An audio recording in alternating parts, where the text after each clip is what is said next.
Hajiji has denied claims that Putrajaya controls Gabungan Rakyat Sabah.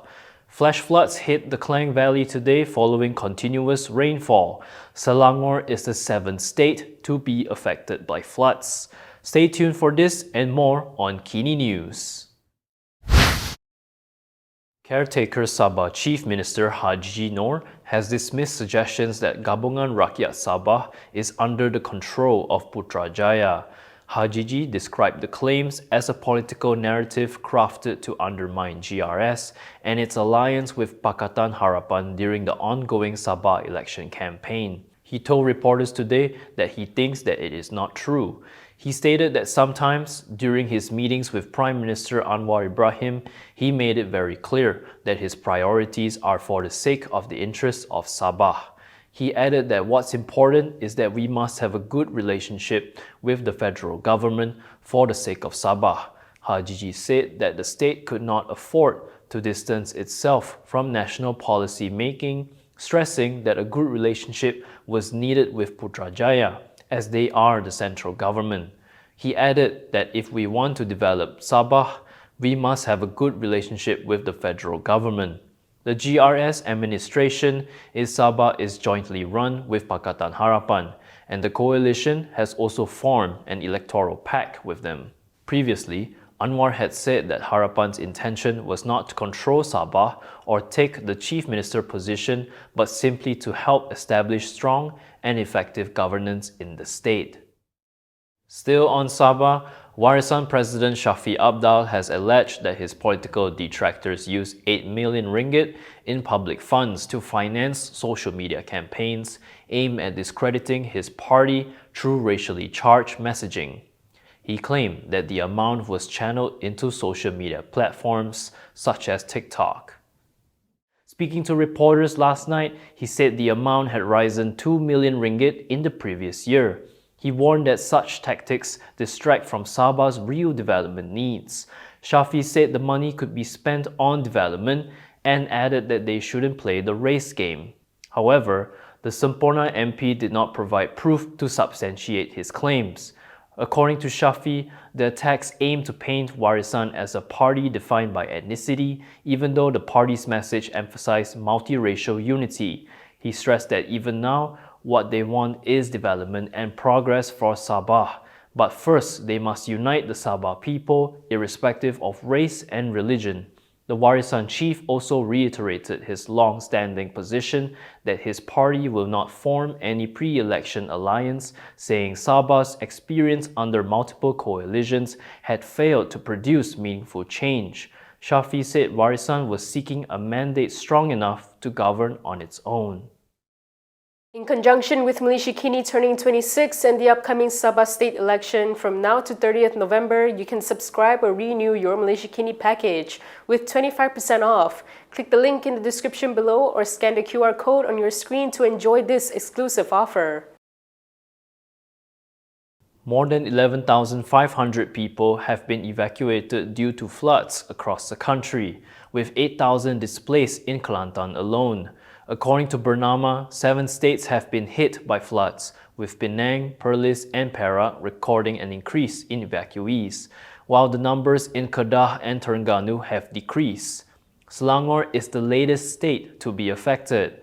Flash floods were reported across the Klang Valley following heavy rain since last night. Flooding occurred in parts of Shah Alam, Klang, and Puja Alam, while flood warnings have been issued for the Gombak, Petaling, and Hulu Langat districts. Continuous rain also caused a landslide near Old Klang Road. Seputeh MP Teresa Kok reported that at 10 a.m., a retaining wall behind Block B of the Taman United Flats collapsed, crushing a car. As a precaution, residents from Blocks B and C have been evacuated to the Sri Petaling Community Centre. Tanjung Karang MP Dr. Zulkifli Hanapi has suggested that the government impose mandatory fines for those who forward false information.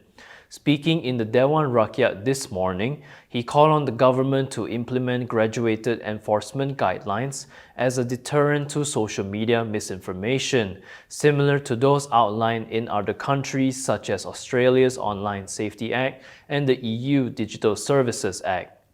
Isu penyebaran berita palsu kini semakin berleluasa di platform media sosial sehingga melibatkan semua lapisan masyarakat, sama ada kanak-kanak, pelajar sekolah, orang dewasa, warga emas, OKU dan pengguna yang kurang celik digital. Ramai daripada mereka hanya menekan butang forward tanpa sebarang niat jahat. Hakikatnya, majoriti kes tergolong dalam kategori low harm misinformation dengan izin dan tidak semestinya memerlukan siasatan polis secara penuh.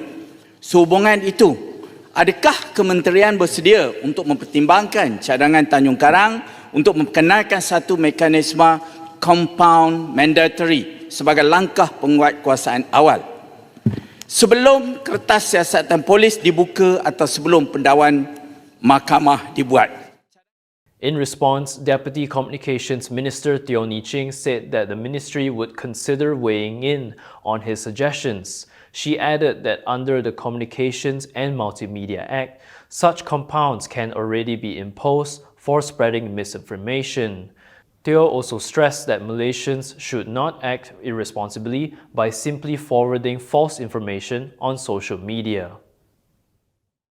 From now on, you can also listen to Kini News on Spotify and Apple Podcasts. Scan the QR code on the screen to follow us.